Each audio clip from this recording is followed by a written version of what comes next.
Get ready for another edition of Scamshooters with your host, Big Ray Petty, and investigative reporter, Stick Bogart. If you have an issue, if you've been scammed, if you've been lied to, if you've been ripped off, Scamshooters is your salvation. We will save you a ton in court costs. We can bring you justice faster. And we've made a lot of people happy, so stay tuned as we get ready to bring you another edition of Scamshooters right here on your local network. I'm Big Ray Petty. Here in the studio with us is Stick Bogart. Stick, how are you today? I'm doing great, my man. All right, what do we got on the menu for today for all of our listeners? Oh, well, we got this lady, she really got ripped off by a car dealership. And I just sensed after her posting her complaint on the internet about, this lady's a victim of banking fraud. And I mean banking fraud in the deepest way. Wow. And I called her up and told her to call up the bank and say, hey, let me ask you a question. My dog chewed up my date planner and messed up my address book, and I need a copy of my credit application that you received from the dealership. I called the dealership. They told you to call me. You to send it to me because I'm your customer. So she gets her credit application in the mail, in the fax from the bank, and she says, Stick, I never filled this out. This ain't mine. I said, did you fill out a credit application? She says, no, they never asked me to fill out a credit application. I never signed one and never filled one out. I said, so you got a loan on a new car, okay, and you never had to fill out a credit application? That's a red flag in itself right there. Wow. Well, I'll tell you what. Sounds like it's going to make for a good phone call. When we come back, we're going to get this lady on the line and have our investigative reporter, Stick Bogart, doing what he does best, getting down to the bottom line. You're listening to Scamshooters with your host, Big Ray Petty, and Stick Bogart. We'll be back with more right after this. All right, everybody, welcome back to Scamshooters. I'm your host, Big Ray Petty, along with investigative reporter Stick Bogart. Hi, Stick. I think we have a young lady, Rebecca, that we're going to be talking to. And, of course, before we went to break, once again, set up the scenario of what happened to Rebecca and what we're trying to accomplish. Okay, Rebecca went down to a local Chevrolet dealership to buy a car, and they led her to believe, because she wanted to buy a BMW. They told her that, hey, we've got one, come on down here. And then when she gets down there, they don't have a BMW convertible that she's looking for. But then they conveniently slide her over to these Chrysler Sebring convertibles and want to sell her one of those. So wait a minute, so they switch her, and they step her down from a BMW to a Chrysler Sebring. Well, yeah, she was in a Lexus and wanting to slide over the same level to a BMW, but a different, a convertible. Gotcha. Sure. And then they pull her down to this Chrysler Sebring convertible, which is, no ways near a BMW. And so they get her down there and play games with her and tell her, hey, we can't get you financing. You have anybody to co-sign? And she says, well, my mom would co-sign for me. She's, we're really tight, and So they says, oh, call your mom up and get her on the phone and let us get her social security number and get some information from her, and then we'll process this car deal for you. Okay, so wait a minute. So you're telling me they're going to take a credit application over the telephone?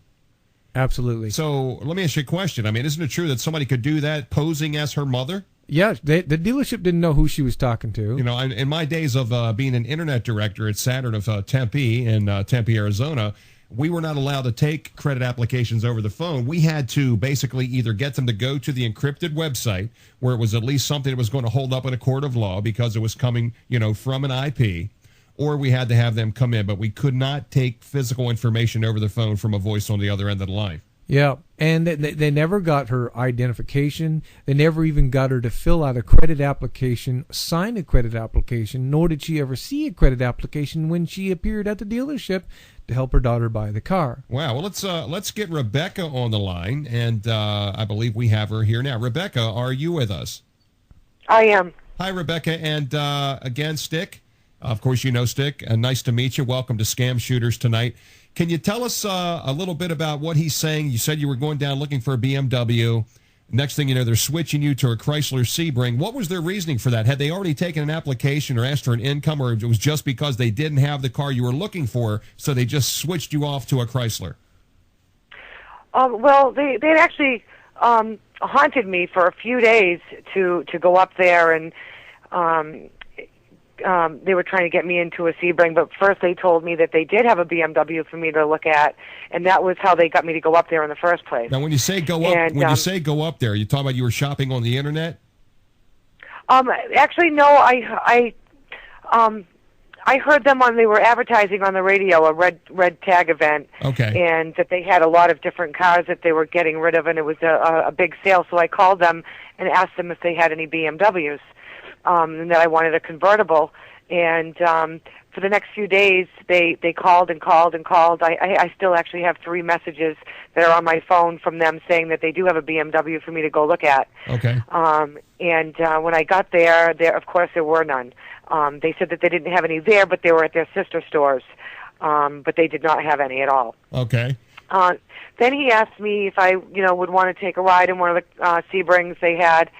They had bought out somebody, and they had a whole bunch of them, and wanted to know if I would be interested in test driving one of those, and I said I would. And I drove it around for a little while, and I came back and I said I might be interested in it possibly. And I said, because I wouldn't have minded getting a newer car and having a lot less of a payment than what I had with the Lexus. Was it a brand new car or a demo, the Sebring? Well, supposedly it was brand new, and then I don't know. I'm not sure exactly how that happened, but I was under the impression that there was only like 5,000 miles on it, but there were really actually 13,000 miles on it. I don't know if it was Stick. All right, so Stick, do you think it was a demo? Because she said there was a bunch of them. Was it a demo, or was it like an enterprise type of car? It was like an enterprise car kind of car. It was just a bunch of them they bought, probably at wholesale.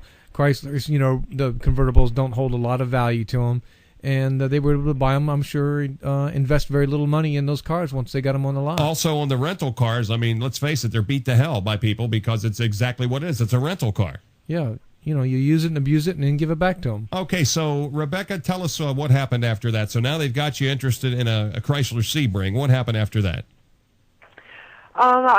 We went in to discuss some numbers, and we were going back and forth about the price of the car and what I could afford and what I couldn't afford, and I told them that exactly what I could afford, and that I didn't want to go over that amount every month. And they said, well, no problem. And then they started running my credit, and my credit was a little bit overextended at the time, but not bad. I didn't have a low score, but I was a little overextended. But with my other loan being paid off, I don't think it would have mattered much, but they made sure to tell me that it would. So they asked me if I would be interested in having somebody co-sign for me so they could get a better interest rate. So they were basically saying, when you say overextended, your income to debt ratio was a little off kilter. Right. Okay. All right. And I had just bought a house too, a few months prior to that. Okay. So that added to that debt. And so then they asked me if I could get a co-signer, and I said that I'd call my mom and see if she would mind doing it. And I called her, and she said she wouldn't mind.